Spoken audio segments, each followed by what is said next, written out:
It is scary when you're only, 17, 18 years old. Things can get pretty scary. We can't tell you where he is, but he's still alive. I am the last survivor of the original crew. When the torpedo hit, because it was in the bow and that was their quarters, 4 of them never made it out. Say on the second date, there's one I proposed, and she says, "You're crazy. Come back when you're sober." I said, "I come back the next day." I said, "I haven't had a drink." You would write supposedly your last letter.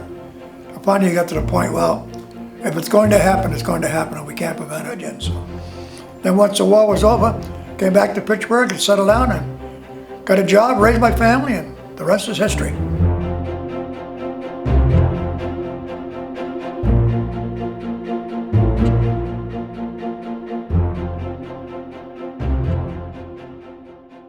Your name? My name is Fred Cuddy. Yeah. F-R-E-D-E-R-I-C-K, C-U-D-D-Y. Okay, and you live at? 466 Mass Avenue. I'll be 98 December. Okay, and when is your birthday? 12/8/23. Well, I went to school, and then I left school in the 7th grade. My father left when I was 5 years old. And at that time, I had 2 sisters. One was just a baby. And he took off and he went to New Hampshire, and I never saw him again until years later when I went to his funeral when I was about 14. I was born on Cully Street. Yeah. And then that I don't remember too much of it, living there. My next place I remember, I lived on Congress Street. And it was strange because I got to be kids, I'll never forget this kid's name. He drove for UPS for years and years. His name was Joe Rumley. And we were all playing one day, probably about 5 years old. And he had an axe and I had a shovel, and we were going to dig a hole for something. And he didn't have any shoes on, so I took mine off. And all of a sudden my toe got too close and the axe came down and whacked my toe right there. And I'm yelling like a wild man. My father came around the corner and picked me up, took it down, pushed the toe into place, took me in the house. My grandma put the great thing in our day was salt pork. Put a piece of salt pork on it. Poultice, and probably what had been a bed sheet a month before was tore up in strips. Go play. It was strange because years and years and years later, we were down at the Eastwood Club on Father's Day, Rick and my other 2 sons, and I'm telling this to the other boys, the story, because they had never heard it. And this girl working there, she came over and she says, "Joe Rumley is my brother." She said, "I never heard that story." I said, "Well, go call him."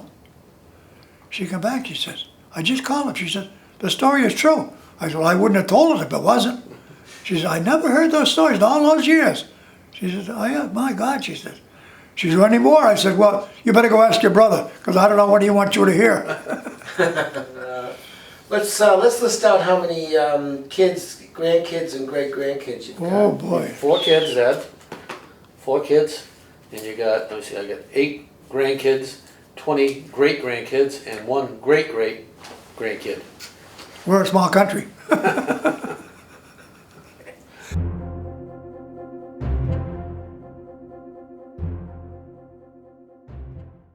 I think I had, well, let's see, if I can think that far back. I know that the draft was in at that time. A lot of the boys would have to go away for 6 months.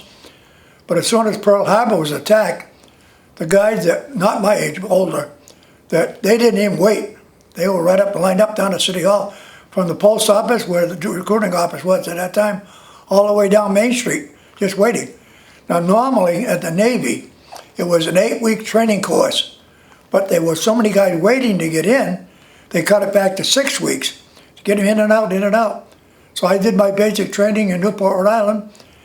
I spent one night in Boston. We went by bus to Boston, and the next day we went on a train up to Portland, Maine, stayed overnight in an Army base, and the following day they took us out. First time in my life I'd ever seen a battleship. And the next day we went to the battleship. The next day, woke up in the morning, we're underway, U.S. North Carolina. So that was the ship that you... It was a battleship, yes. You deployed out of Portland, Maine. Yes. Okay, and what was your job? What was your rank? At that time, I was just a deckhand. And then, like I said, then I was a deckhand and scrubbing decks in the morning. And first thing out of bed, in the warm weather, you take off your shoes, take off your socks, wet the decks down, wash them down, and then then after that you go to chow. Then it would scrape and painting, and sometimes I paint over the same spot I painted the day before. And that was more or less the routine, what it was. But also you had your turn of gun watch. You was usually 4 hours on watch and 8 hours off. But when you'd get in closer to land, or where the supposedly Japanese ships or submarines, it was 4 on and 4 off. So that kept us pretty busy. There was land when I went to bed, and the land was not there when I got up. And then for the longest while, for about 6 weeks, until I got assigned, I slept in a hammock.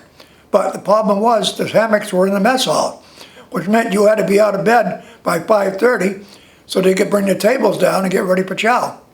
So as soon as I got assigned to a division, excuse me, as soon as I got assigned to a division, then I could sleep in all the way up till 7. But things changed. I was a deckhand for a long while, and finally I got promoted to the boatswain locker. We did all the heavy rope splicing and the cable splicing. Most of that heavy. Then after my time overseas, I come back to Fitchburg. I would say of the sailors, I would say there's probably about 3,000. Yeah, oh yeah. And then you had a detachment of Marines as well. 70 Marines or something like that. Yeah, full detachment, yeah. Down the west coast, down the coast, through the Panama Canal, come up into San Pedro. And from San Pedro, went to San Francisco, took on more supplies and more fuel. And the next thing I know, we were off the next morning and got out to sea. And next thing I saw was Hawaii.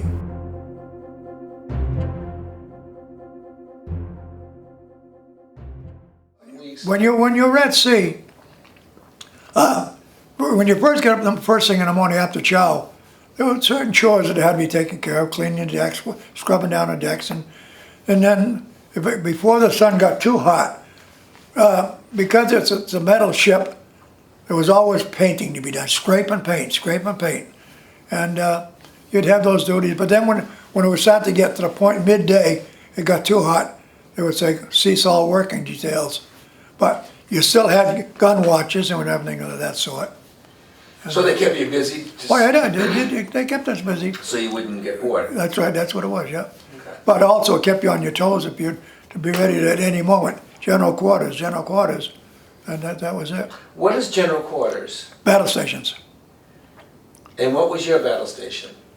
Well, I say like at one point, I was on down running the elevator with the bags of powder from 5 decks down. There would be 3 bags on the top and 3 on the bottom. And I would open the hatch, close the hatch down, they would put 3 bags of powder on the top, 3 on the bottom. And I'd look out, and I'd see 2 pair of hands like that. I'd push the bags of powder in, I'd close the door, and I'd hit another lever, I would shoot them all the way up, 5 decks up to the gun. But while they were doing that, they were loading the tray again with 6 more bags. Well, when that elevator would come back down, I'd open the hatch, push 3 bags in, close it. How heavy were those bags, Dad? Do you remember? Those bags weighed about 40 pounds, 40, 50 pounds of each. Yeah. And was there other battle stations that you had besides the elevator? Well, you had, because in each one of the guns there were three guns. And then you had, so that's 6 guns in the bow and 3 in the stern. And each one had their own elevators to put it on for their powder bags. And like I say, you were 5 decks down, and you're always in the kind of back in their mind, well, if something happens, I guess I'm going down. Maybe I won't make it back out again. Yeah. For a few years, I worked in what's called the boatswain locker, which is right up in the bow of the ship. And normally, on small rope, say a rope up to that big, the guy would splice it himself. But when it came to the big 6-inch tow hawsers, and the cable splicing, we did all that up in the boatswain locker. Yeah. I did it for a while. I had one of the fellas that I worked with on the ship, that he was into diving, so I kind of got interested in it. And I did it for a while, but then I got kind of scary down there. And what had happened, like I say, after we got torpedoed, as soon as we'd get into port, we'd put a diver over to look at the side where they're all patched up, and check, make sure everything's good there. Check around the screws. And well, your 15-pound lead shoes on. Each shoe could go in underwater. But they wanted to get you in. You'd be dressed on deck. They'd seat you in a chair and swing you over and lower you into the water. As soon as you start submerging, well, you'd put some air coming in, so the hose is coming down, and then you can maneuver yourself. Then you slowly let you go down about 75, every 25 feet they would stop for the pressure going down. 25 feet, you'd stop for a moment. Then you go another 25. You go down 75, maybe 100 feet. And go down, like I say, most of what we're looking for is where the torpedo had hit. Looking to see if it saw any air bubbles, it means there was a leak in the well. But we'd go all the way around the well and everything was good, and we could talk to them back and forth. And they'd pick us back up again. So you would talk by radio? Yes, you had you had air line coming down and another line coming. You had a rope coming down which came down to your belt, and the phone line was right along that line.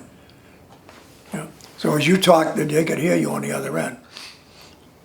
We'd go in with someplace where we'd probably have 3 or 4 battleships, and if we're going in, the battleship ahead of us would start firing. And as soon as they get out of range, he would stop. The next battleship would take over.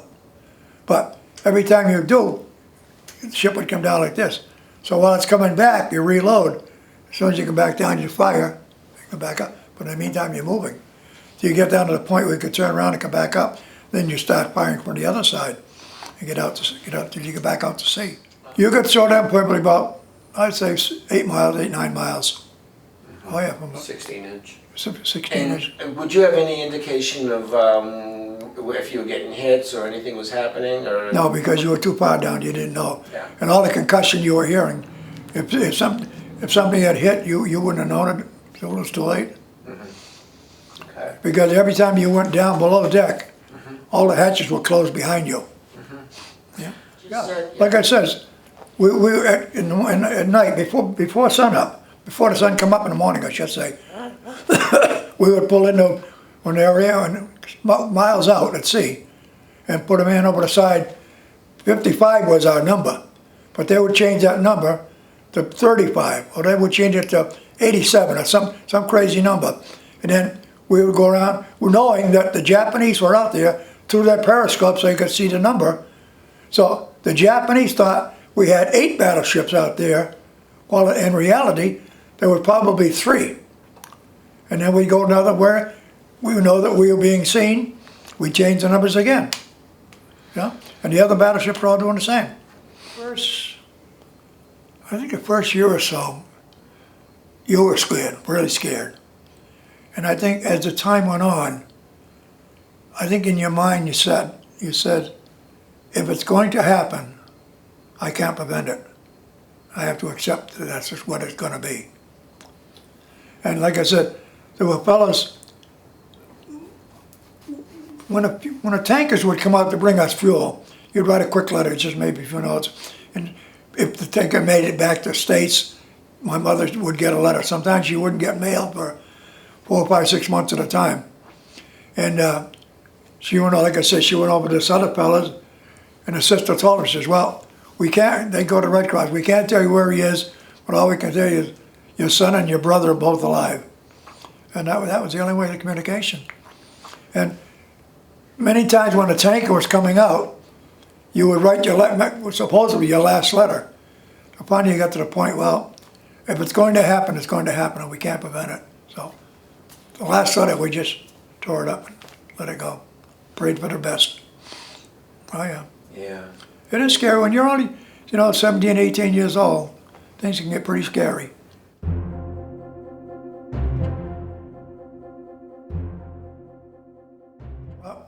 I had one event, and it seemed far-fetched, but it got to the point where going to general quarters got so mundane, and I come out and I'm standing on the deck, and I kind of leaning back against the bulkhead there, against the wall. All of a sudden, this plane come down out of the gospel truth. this plane come down out of the clouds. And that Japanese pilot looked at me, and he froze, and I froze. And I said, well, this is it. And as he started to pull up to avoid me, went over the ship, but when he got on the other side, he was shot down. But he could have taken me out in a heartbeat. He made eye contact with me, because he came down out of the clouds not knowing what to expect. And I saw him, and I saw him do the same thing. And we looked at each, he looked at my eyes, and I looked at his. And he pulled the throttle, whatever, and he went up over. But the guys on the other side didn't know what was going on. But when he went over the other side of the ship, boom, boom, boom, they put him down. He was the only one in the plane. It was a fighter plane. So it was like a dive bomber. Like a dive bomber idea. Yeah. Yeah. Because he had because he had one on each wing. He could have just dropped those right on the ship as he flew over, but he didn't. Yeah. Divine intervention. It was for me, yes, it was, yeah. Something just happened that's very, so it's just Yeah, it was, weird, yeah. Yeah, like I said, Yeah. because the war having just gotten started at that time, and no doubt he had been to the enemy is this, the enemy is that, whatever, same as we were. You know, he's the enemy. But when he looked at me and I froze and he froze, and he evidently come back on the throttle and went over but when he went over the ship, the guys on the other side, not knowing what's happening, the .40 calibers shot him right down out of the sky and he went into the water. Because we were in Pearl Harbor one time. We had just finished repairs, and they tugged up and set us to another area.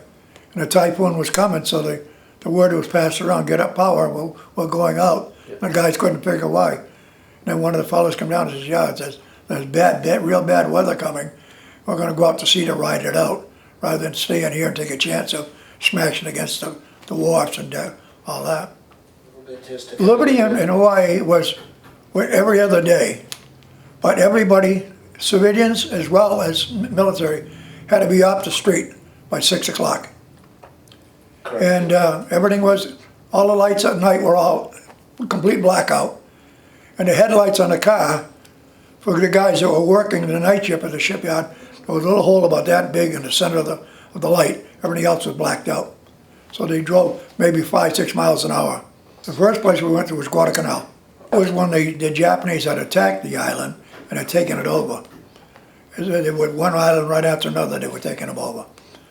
So in the long run, by the time from Guadalcanal to the end, when I left the ship, we had covered 12 engagements, different islands that the Japanese were in. So what would happen when your ship would show up? Would you be in formation with other ships? Yes. And They would line up one ship, and probably another one, probably about 200 feet behind. And as we were going in, we were shooting off the bow. But as we got in closer to the island, the other guns would all turn aside, and we would. But the thing is, with the concussion, they would shoot, and the whole ship would rock back and forth. And when it would come down again, we would shoot again. But while it was rocking back and forth, we were loading the guns, the 16-inch guns, loading the powder magazines. As the ship would come back down, fire again. But the ship, in the meantime, was still going. So once you got out of range, you would go, the next battleship behind you would take over. Maybe the Massachusetts or South Dakota or one of the other battleships would take over. And the Marines who were on board with you, what would they actually? They had gun duty as well. A lot of them were on the 20 millimeters, the 40 calibers. Did any of them actually do landings? Not off our ship, no. Okay. No. So they were. They were good on the transport going in with the landing troops. I think the scariest times, like Rick says, is when we got torpedoed. We got torpedoed, and one guy got blown over the side. And then, back in our day, I don't know if you want to put this in or not, but the blacks and the whites were separated. All the blacks were officers' mess boys. They had their own living quarters, they had their own showers, everything else, and their own mess lines. When the torpedo hit, because it was in the bow and that was their quarters, 4 of them never made it out. Yeah. What they would do, because the ship was leaning this way, they flooded the compartments back here. But in doing so, from the water line to the deck, you probably had about maybe 5 or 6 feet of freeboard, where normally you would have had maybe 15 or 20 feet. But because all that water, that was the only way they could level it off, by bringing water in. So, under the normal situation, with the ship not damaged, how much water did that ship draw? I would say probably 25, 30 feet. Yeah. And then you got freeboard about another Yeah. 15, 20 feet. But one of the things too, like I said, after we had got torpedoed, all that whole area had been cleared out and all the hatches closed. And now you got the big hatch here, and in the center of that, there's a smaller hatch, which had a, well, on the duty, one of the duties I had when I was on watch was undo that, climb in, close it behind me, close it, go all the way down 5 decks, just check and see if the water getting any higher. And then come back up, open it up, climb out, close it down. But after you've gone through the 3rd or 4th deck, you're gonna say, boy, if anything happens, I'm down here, this is it. It's scary, it is really, what do you do? Oh yeah, we lost, like I say, when the torpedo hit, there was one kid from down south, he was on a 20 millimeter, concussion, blew him right over the side. And then we never got him, whether the sharks got him or the propellers got him, what, no. And was it a torpedo from the submarine, or do you even know? As far as we know, it was a submarine.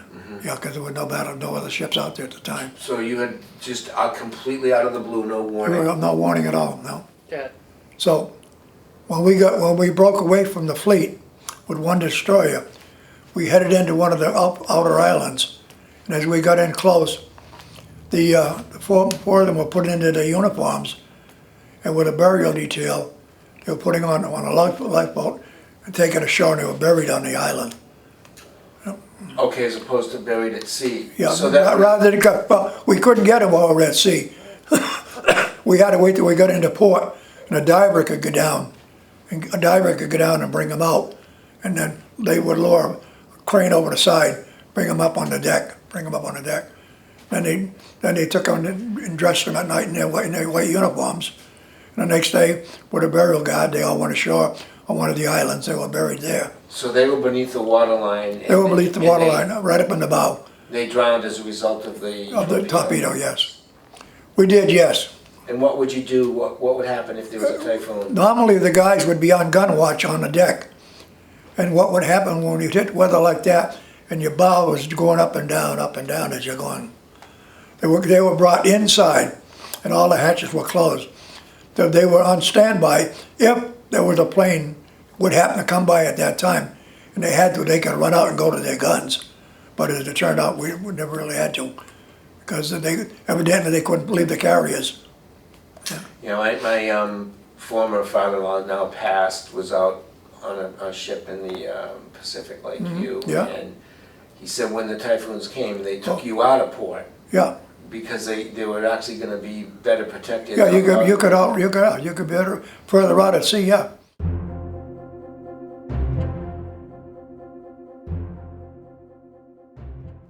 I am the last survivor of the original crew. I got a letter probably, I don't know what I did with it, probably a year ago. That this lady says we're members of the crew down the volunteers down in North Carolina. There's a plaque, there's a bronze plaque with the names of all the original crew, and my name is on that bronze plaque. About every couple of years, because as the guys started getting older, it started running down and down and down. And the last time when we went to, my son was with me, and one guy was on a walker, one guy was on oxygen, and There were 5 or 6. there was 5 that I was the only one who was up and walking around, and the other guys Walked were up the gangplank. yeah, walk up the gangplank to get there, and they were all about the same age as myself. And then, like I say, then I had got I don't know what I did with the letter.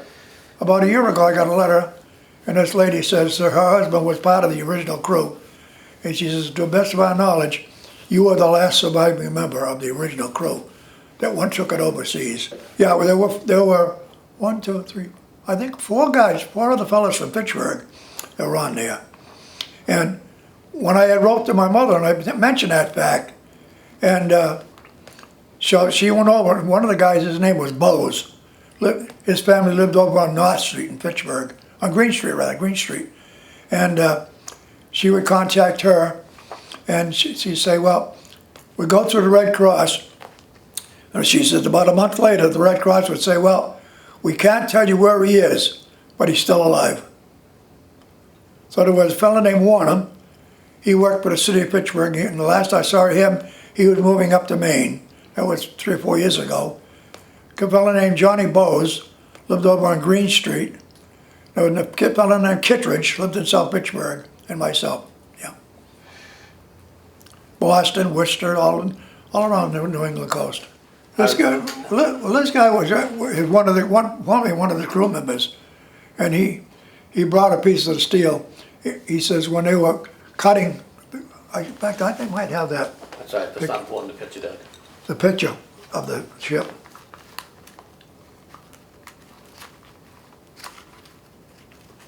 Guys shot? This is kind of a dilapidated, but you can see the size of the hole. Yeah.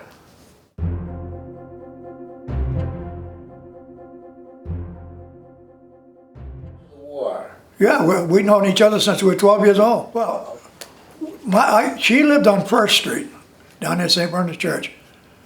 My cousin lived on First Street, a few houses down.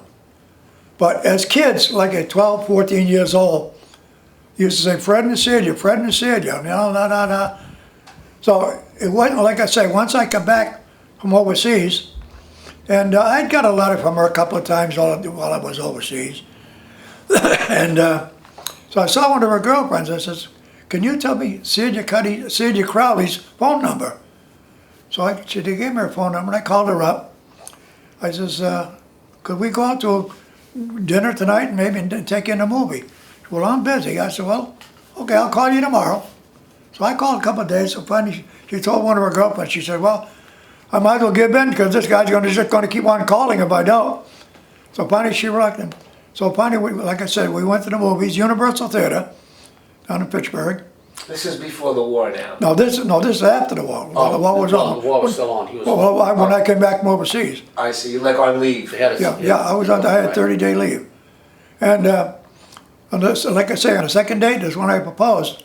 And she says, you're crazy, come back when you're sober. I said, I come back the next day, I said, I haven't had a drink, and I'm sober as a judge. I said, I asked her, yes, is she going to marry me? She said, yes. So we went to St. Bernard's Church, we published our banns for 4 weeks in a row. I come back 6 months later. We got married, a big church wedding at St. Bernard's. She went back to California with me. July And, 14th, 1945. 1940, yeah. And she was working on a base. It was a Navy base, but the Army had German prisoners of war. And she was working in the office with that. Yeah, that's what she was doing. And you were married for how long? Boy, 45 to Mom's been gone 13 years. yeah. What's that add up to? Need a calculator. Oh, well, I ought to have a calculator to figure that. Okay, but yeah. Yeah, we got married Okay. got married in 45 anyway. Yeah. Yeah. And, But we bought the house in Fitchburg first. Right, that's right. We had a 2-family house in Fitchburg. We were there for 5 years. Then my wife's uncle had built this house, which is across the street from where I live now. And we bought that house from him. We lived in there Since 56, right? up until 56. And then after my wife passed, I went to live with Rick, and I've been with him ever since. Yeah, she's at the Veterans Hospital, Veterans Cemetery up in Winchendon.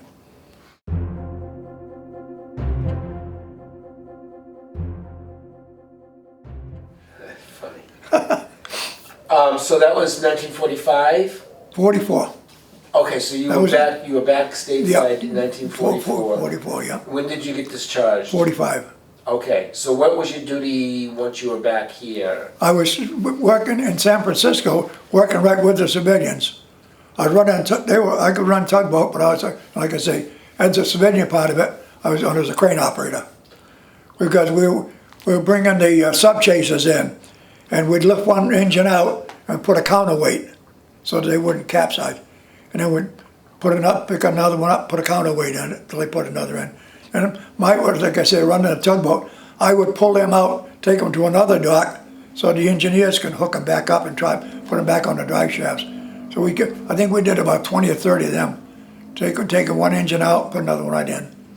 And the engines were getting switched in and out because they were... Well, they after so many hours, rather than take a chance of getting out and have them break down. Like switching them out in and out like a spark plug. On Yeah, oh yeah, almost like, yeah, they'd pull the whole engine out, put a counterweight in to keep it level, and then put the engine in and lift up the counterweight, then put on the other side.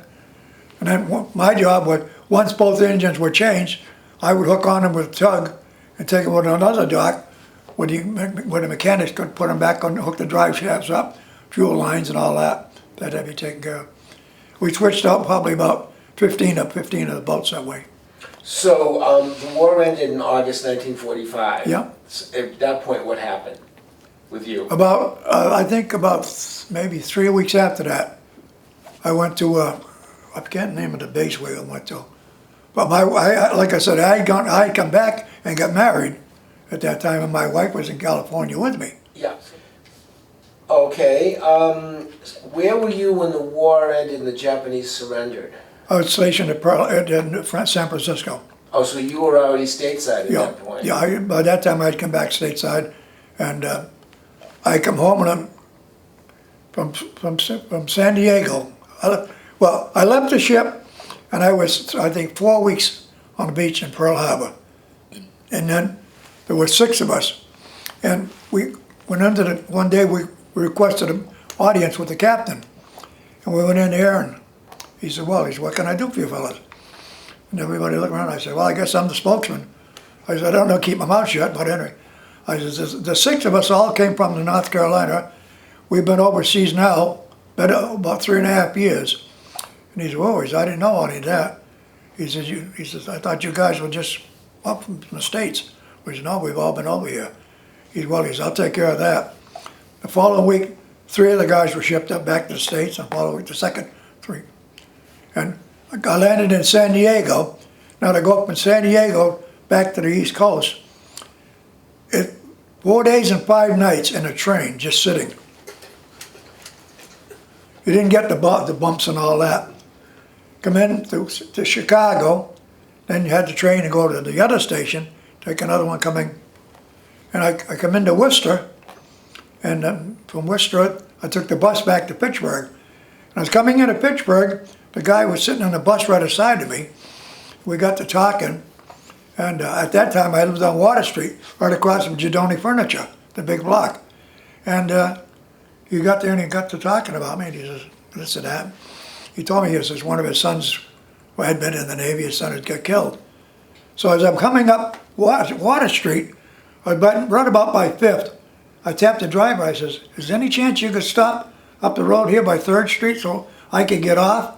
And I said, rather than if I go all the way to Main Street, I got to carry my sea bag and everything all the way back. And he said, well, I don't make any special stops. I said, oh, okay, no problem. I sat down, the guy says, let me get up, let me up. This guy stood up, and I'm telling you, he looked like he was about 7 feet tall. He says, he doesn't want to get off at Main Street. He wants to get off right here. He goes, no problem, here, let me help you with your sea bag. Oh, no problem at all. Oh yeah, you get off right here any way you want. He just took one look at that guy, and he said, I think he understands. I guess he does. We, like I said, I got my discharge in California, but coming back we had to travel in uniform, because I didn't have any civvies anyway. But the one car that we were in, was not a sleeper, it was sitting all the way, bumpity bump, cross country. There had to have been 15 pregnant ladies. Yeah, wait a minute now. There's one toilet, and there's one girl. She must have been a longshoreman, I'm telling you. I've never seen a woman so big. She could have been a boxer. She stood at the door, and she says, fellas, we got a lot of pregnant ladies here. And she says, there's only one bathroom. You don't even want to think about it. She says, I don't care where you go, but you're not coming by me. That settled that gut, you know, oh yes. Probably the river. They went out between the doors, between the cars, and opened up the doors, and did what they had to do. Oh yeah. So, you know, I guess your wife kind of, well, it's a good thing that she Oh, yeah. she beat that. Oh, you yeah, know? yeah, we were home and, Yeah, say they were married for 63 years. Say it up to the camera. oh, yeah, 63 years we were married, yeah. And so she come home, she was probably about a month and a half pregnant, maybe 2 months pregnant, give or take. And there used to be several, I think maybe 3 or 4 movie theaters in Leominster. And we went there, and she hadn't told her mother yet. She said, no, no, no, no. But you gotta tell her, no, no, no. We got in the theater, and I don't know what, all of a sudden, she chucked up in the theater. We started to go out early, and I said to the kid, he said, oh, don't worry about it. It ain't the first mess I had to clean up. That's okay. So we got home, and she stood there. Mom, there's something I gotta tell you. She says, I'm pregnant. Her mother said, well, damn it, we figured that out. We're getting ready to tell you. So she could let her hair down after that. Yeah. Oh, yeah. You said you operated a tugboat? When I came back to the States, How did you learn how to do that? by doing it. Yeah. You learn in those days. Yeah, those days you did. You know? Oh, yeah. They said, They said, okay. son, here's your job. Go. Hey, there it is, again. And I had 6-man crew because we had the tug, which had formerly had been a fishing boat. And when the guy that owned it went into the service, he says, I'm going to take all the fishing gear off, put that in storage. I'm going to lease my boat to the Navy for $1 a year, with the understanding I get it back in as good or better condition when I come out of the service. So we make sure we took care of it, realizing once it was over, that was his livelihood. So we took care So of it. did he also join the service himself? Yeah, he went in the Navy himself. Yeah. Yeah, he went in the Navy. Yeah. And like I say, he leased the boat to the Navy. The first job, like I said, we didn't have a place to go, so we went up and we lived at my in-laws for about a couple of weeks. And I went on working on the construction. Laborers in construction back in those days, labor was 50 cents an hour. And because of shortage of material, a week later, that job shut down. So I went to the foundry down on Water Street, Union Machine, Union Screen Plate. And I walked in, I says, you hiring? He says, yeah. He said, we had a guy get through a couple of weeks ago, and he said, we haven't replaced him yet. Come to find out the wages in there was 50 cents an hour. Yeah. Worked in there for about 7 years, I guess, and finally I left there and I went back to construction for a while. And then I ended up over to Magnus Metal working in their foundry. And then I got out of that business and I went to working as a window cleaner and sanding and finishing floors. Years later, I started my own business. And some days he'd have to take a day off from school to help me go out and do some sanding, finishing floors. I worked with a lot of contractors. So when did you move to Luneburg? 1956. Okay. My wife's uncle had built the house, and we bought it from them when they had two tourist cabins next door. They moved in one of the cabins, and then finally he passed away, and then she passed away, and they tore those down. It's right where, on Mass Ave, where the donut shop is. Yeah, what number Mass Ave is it? So that house is not there? No, it's not. It's our house.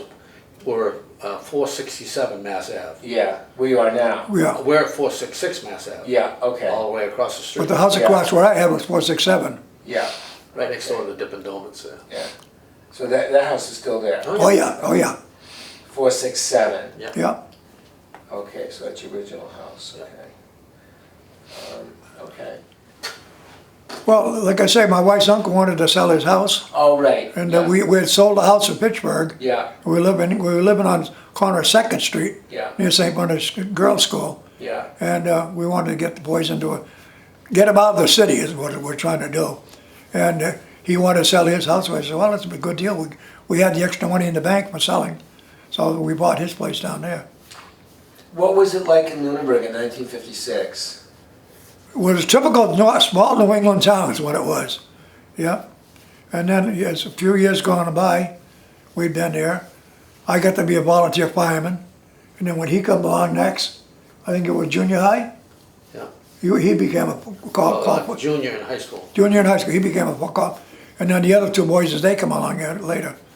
which they liked that because they could be in class, and when the alarm, because the only one who was full-time in the fire department was the chief. Everybody else was all volunteers. And when the alarm would ring, it would ring at school, they'd get up and, well, it was a strange story, but we went to St. Boniface Church. Sunday morning, everybody's sitting down, 10 o'clock, priest gets up and does his da-da-da. He walks up to the pulpit, opens the book, all of a sudden 3 guys get up and run out. He says, I haven't said a word and there's 3 of them running out the door. He said, no, Father, they're called firemen. They heard the alarm ring and they're going in for fire. Boy, you had to be kind of scared for a while. Well, he is still very active. He's a member for the last 15 plus years of the Leominster International Veterans Choir. And that consists of any veteran of any military Any age or any military. where you came from, Oh. what battle, doesn't make a difference. No. And they do shows all over the place. And he does often, I heard him sing solos and stuff like that. Yeah. He was also very active with St. Boniface Church, the Italian festivals and stuff like that. And he's just been a great, great man. I can't say enough about my father.